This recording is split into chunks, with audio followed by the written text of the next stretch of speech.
로마서 8장 31절에서 39절 말씀이야. 조야, 만약 온 우주에서 제일 힘이 세고 높으신 하나님이 우리 편이라면 어떨까? 누가 감히 우리를 괴롭히거나 덤벼들 수 있을까? 아무도 없겠지.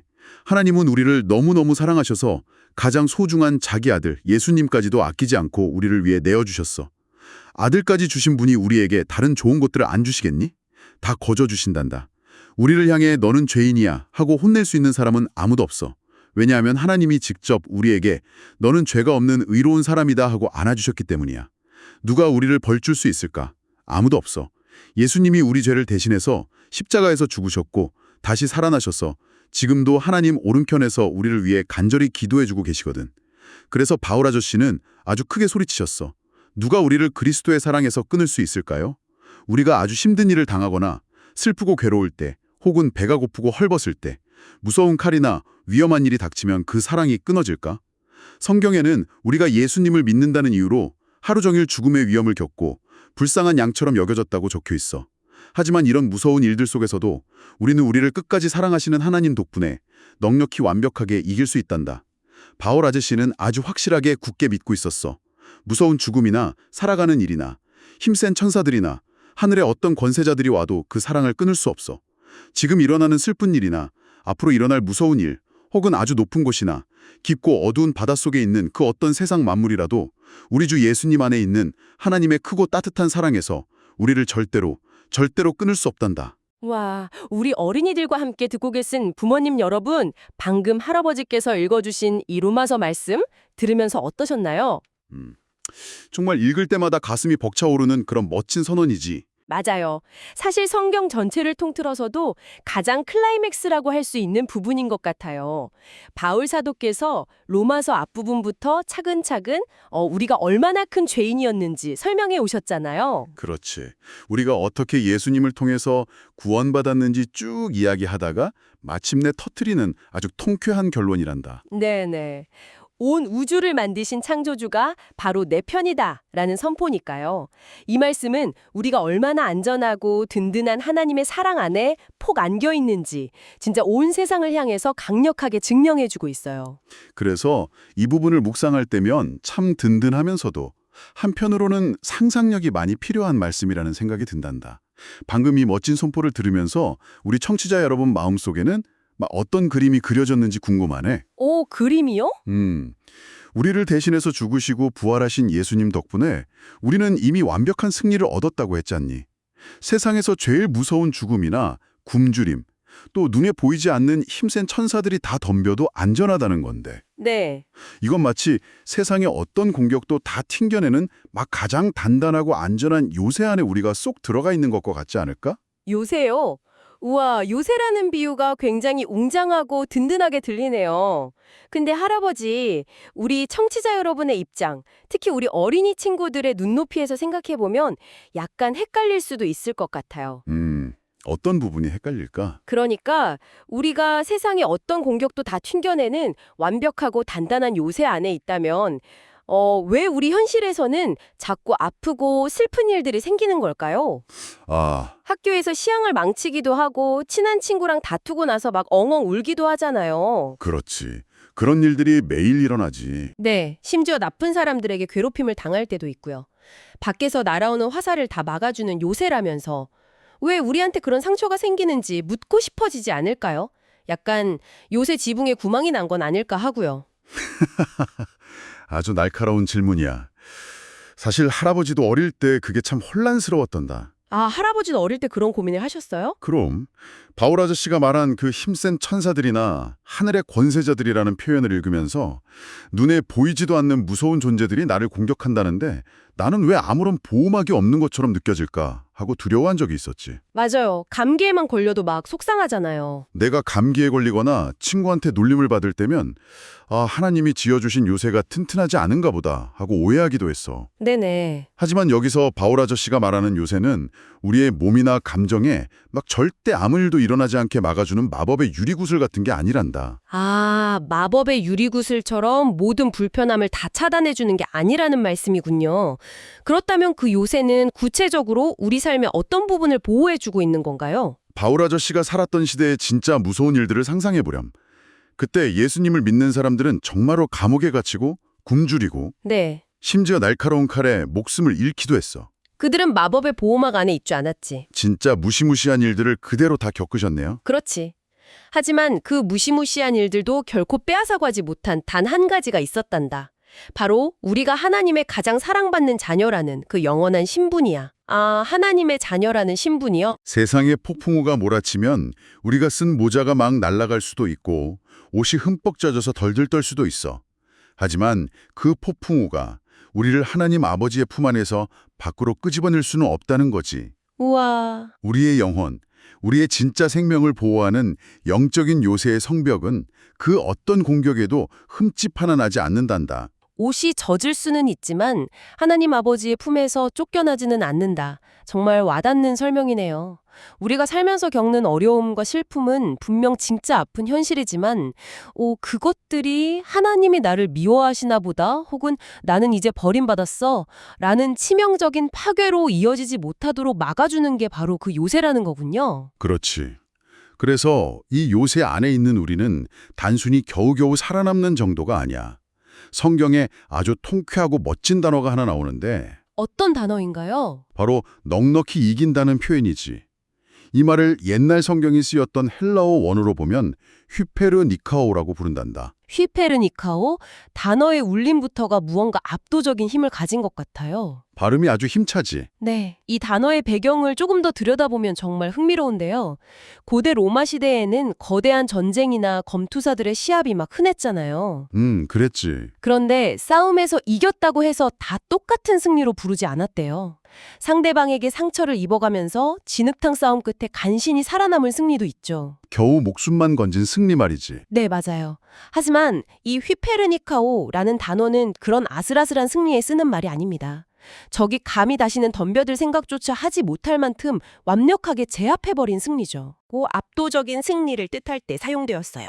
겨우 1대 0으로 턱걸이에서 이기는 게 아니라 만점 대 0점으로 완벽하게 이겨버리는 거구나. 네, 맞습니다. 자, 그럼 여기서 할아버지가 우리 청취자 여러분에게 아주 중요한 질문을 하나 해볼게. 여러분 귀 쫑긋 세워주세요. 여러분, 우리가 어떻게 세상의 무서운 여들을 상대로 이렇게 크게 이길 수 있을까요? 우리의 주먹이 세거나 우리가 막 아주 똑똑해서 이기는 걸까요? 이 질문이 왜 중요하냐면요. 우리 어린이 친구들이 평소에 학교나 일상에서 경험하는 승리의 법칙과는 완전히 정반대이기 때문이에요. 어떻게 정반대지? 우리가 달리기에서 1등을 하려면 내 다리가 남들보다 빨라야 하고 수학시험에서 100점을 맞으려면 내가 남들보다 더 열심히 공부해서 똑똑해져야 하잖아요. 그렇지. 세상은 항상 내 능력이 뛰어나야 이긴다고 가르치니까. 맞아요. 그래서 우리는 본능적으로 내가 무언가를 이겨내려면 내 힘을 길러야 해라고 생각하게 됩니다. 만약 영적인 세상에서도 우리의 주먹이나 지혜로 이 어려움들을 상대해야 한다면 우리는 아마 단 하루도 편안하게 잠들지 못할 거예요. 정말 그럴 거야. 세상에는 우리보다 훨씬 강하고 똑똑한 사람들이 많고 무엇보다 죽음이나 질병처럼 사람의 힘으로는 도저히 어쩔 수 없는 일들이 너무나 많으니까. 네. 그래서 우리가 휘페르니카오, 즉 압도적인 챔피언이 될 수 있는 유일한 원동력은 우리 자신의 능력이 아니라 방금 본문에서 읽은 나를 사랑하시는 바로 하나님의 십자가 사랑 덕분입니다. 내 힘이 아니라 십자가 사랑 덕분에 만점짜리 승리를 얻는다. 그런데 그 사람이 도대체 어떻게 일하길래 우리에게 그런 엄청난 승리를 가져다 주는 걸까? 이 부분을 이해하기 위해서는 그 사랑이 얼마나 무거운 대가를 치렀는지 알아야 합니다. 그저 하늘에서 막 내가 너희를 응원할게, 사랑한다 라고 외치는 가벼운 응원의 목소리가 아니었거든요. 결코 가벼운 게 아니었지. 여러분, 한번 상상해 보세요. 세상에서 가장 사이가 좋은 단 1초도 떨어져 본 적 없는 아빠와 아들이 있습니다. 그런데 어느 날 다른 아이들이 물에 빠져 죽어가는 걸 보게 된 거예요. 아이고, 큰일이네. 그 아이들을 살리기 위해 아빠는 어쩔 수 없이 자기 아들의 손을 놓고 아들이 거센 물결에 휩쓸려 가는 것을 눈물로 지켜봐야만 했습니다. 예수님이 십자가에 달리셨을 때 일어난 일이 바로 이것과 비슷해요. 참 가슴 아픈 이야기구나. 하나님과 예수님은 세상을 만들기 전부터 영원토록 완벽하게 사랑으로 하나 된 분들이셨어요. 그런데 예수님이 십자가에서 우리의 모든 죄와 잘못을 짊어지시는 순간 거룩하신 하나님 아버지는 죄를 마주할 수 없으셨기에 당신의 아들에게서 고개를 돌리셔야만 했습니다. 아, 육신의 고통보다 더 무서운 고통이 바로 그거였구나. 손과 발에 대못이 박히는 아픔도 상상할 수 없이 끔찍했겠지만 영원 전부터 함께였던 하나님 아버지와의 끊어짐, 그 캄캄하고 완벽한 외로움이야말로 예수님이 당하신 가장 고통스러운 형벌이었겠지. 네, 맞습니다. 온 우주가 찢어지는 듯한 그 끔찍한 영적인 분리와 끊어짐을 예수님이 우리 대신 당하신 거예요. 우리 대신? 왜 그렇게까지 하셔야 했을까요? 바로 저와 여러분, 우리 어린이 친구들이 앞으로 영원히 그 어떤 순간에도 하나님 아버지와 끊어지지 않고 꼭 붙어 있게 하시기 위해서였습니다. 단단한 끈이 만들어진 것이죠. 그렇다면 예수님의 십자가 피로 맺어진 사랑은 아주 엄청나게 튼튼한 사랑의 밧줄이군요. 사랑의 밧줄이요 표현이 너무 좋아요. 세상에 어떤 무서운 괴물이나 날카로운 칼, 심지어 아주 오랜 시간이 흘러도 절대 끊을 수 없는 밧줄 말이야? 네, 그 사랑의 밧줄은 우리가 상상할 수 있는 어떤 물리적인 힘으로도 끊어낼 수 없어요.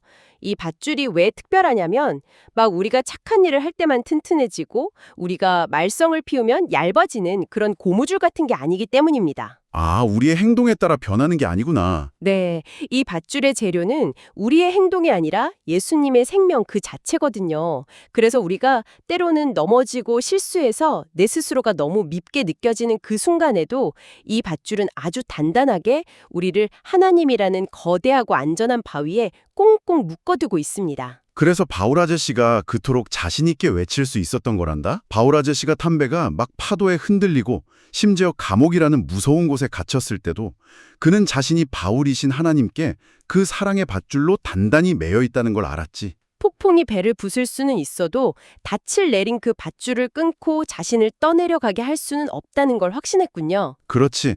그래서 그는 언제나 휘페르니카오, 완벽하게 승리하는 진짜 멋진 챔피언으로 살 수 있었어. 진짜 멋진 챔피언. 우리 어린이 친구들도 이 진리를 일상 속으로 꼭 가져갔으면 좋겠어요. 아주 중요한 이야기지? 두려움에 사로잡힐 때가 참 많거든요. 특히 캄캄한 밤에 혼자 침대에 누워있을 때 막 옷장 문틈으로 괴물이 나올 것 같은 상상에 심장이 쿵쾅거리기도 하죠. 그럼 그럴 때가 있지. 혹은 부모님께 거짓말을 했다가 들켜서 아주 크게 혼이 났을 때 마음속 깊은 곳에서 이제 엄마 아빠가 날 사랑하지 않으면 어쩌지, 하나님도 나같이 나쁜 아이는 미워하시겠지 하는 죄책감과 두려움이 밀려오기도 합니다. 그건 아이들뿐만이 아니란다. 어른인 할아버지도 가끔은 그럴 때가 있는 걸. 할아버지도요? 그럼 내가 뭔가 큰 실수를 했거나 내 마음대로 일이 풀리지 않을 때면 나도 모르게 내가 기도를 부족하게 해서 하나님이 나를 벌 주시는 건가 하고 마음이 덜컥 내려앉을 때가 있어. 네네. 우리의 마음속에서 끊임없이 의심의 가위가 막 싹둑싹둑 소리를 내며 그 사랑의 밧줄을 자르려고 덤벼드는 것 같지. 의심의 가위. 맞아요. 우리를 무너뜨리려는 가장 무서운 적은 밖에 있는 칼이나 굶주림이 아니라 어쩌면 우리 마음속에 조용히 찾아오는 그 의심과 정죄일지도 모릅니다. 하지만 여러분, 오늘 우리가 이 로마서 말씀을 통해 무엇을 분명하게 배웠나요?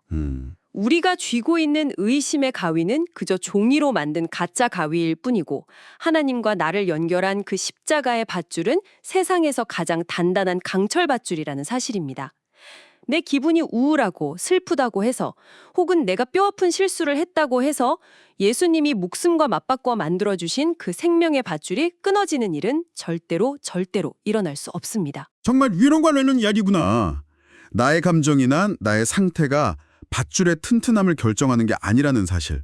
사랑의 주인이신 하나님이 그 밧줄의 양끝을 꽉 붙잡고 계시니 우리는 언제나 안심할 수 있는 거지. 네, 맞습니다. 자, 그렇다면 우리 청취자 여러분, 오늘 이 놀라운 십자가의 비밀과 사랑의 요새에 대해 들은 우리는 이제 어떤 마음을 가지고 내일을 맞이해야 할까요? 오늘부터 우리는 내 마음속에 스물스물 올라오는 하나님을 의심하고 나 스스로를 깎아내리는 두려움을 훌훌 버리기로 결단해 봅시다. 좋은 결단이야. 두려움이라는 먼지가 앉으려고 할 때마다 툭툭 털어내버리는 거지. 네, 캄캄한 밤이 무섭고 친구의 차가운 말 한마디에 마음이 찢어질 듯 아파도 십자가에서 나를 대신해 끊어지실 만큼 나를 끝까지 꽉 안아주시는 예수님을 기억하는 겁니다. 우리 다 함께 속으로 굳게 다짐하며 이렇게 외쳐볼까? 저는 세상에서 가장 튼튼한 하나님의 사랑을 굳게 믿고 넉넉히 이기는 씩씩한 아이가 되겠습니다. 어때요? 우리 부모님들도 지금 곁에 있는 아이들과 눈을 맞추고 어깨를 감싸 안으며 이 씩씩한 다짐을 함께 해보시면 참 좋겠습니다. 아이들에게 부모님이 먼저 그 사랑의 요새가 되어주시는 거죠. 청취자 여러분, 우리 어린이 친구들과 부모님들, 여러분은 오늘 무엇을 결심했나요? 그 귀한 결심들을 모아서 함께 하나님께 기도를 드려볼까요? 사랑이 끊임없이 흐르는 하나님 아버지, 세상의 그 어떤 것도 하나님과 저를 연결해주는 사랑의 끈을 끊을 수 없다는 것을 알려주시니 정말 감사합니다. 저를 구원하시기 위해 하나뿐인 예수님을 아낌없이 내어주신 그 크고 놀라운 사랑에 참으로 감사해요. 우리 조이가 살아가면서 가끔 슬프고 무서운 일을 만날 때 혼자라고 생각하며 두려워하지 않게 꼭 안아주세요. 예수님의 십자가 사랑이 항상 조이를 튼튼하게 지켜주고 있음을 굳게 믿고 어떤 어려움 속에서도 넉넉히 승리하는 씩씩하고 예쁜 아이로 자라게 해주세요. 저를 끝까지 사랑하시는 예수님의 이름으로 기도합니다. 아멘. 우리 조이, 이 세상에서 가장 크고 튼튼한 사랑의 밧줄이 우리 조이를 꽉 잡고 있단다. 오늘도 이 든든한 사랑 안에서 씩씩하게 승리하는 하루 보내렴. 다음 성경 이야기도 할아버지가 재밌게 들려줄게.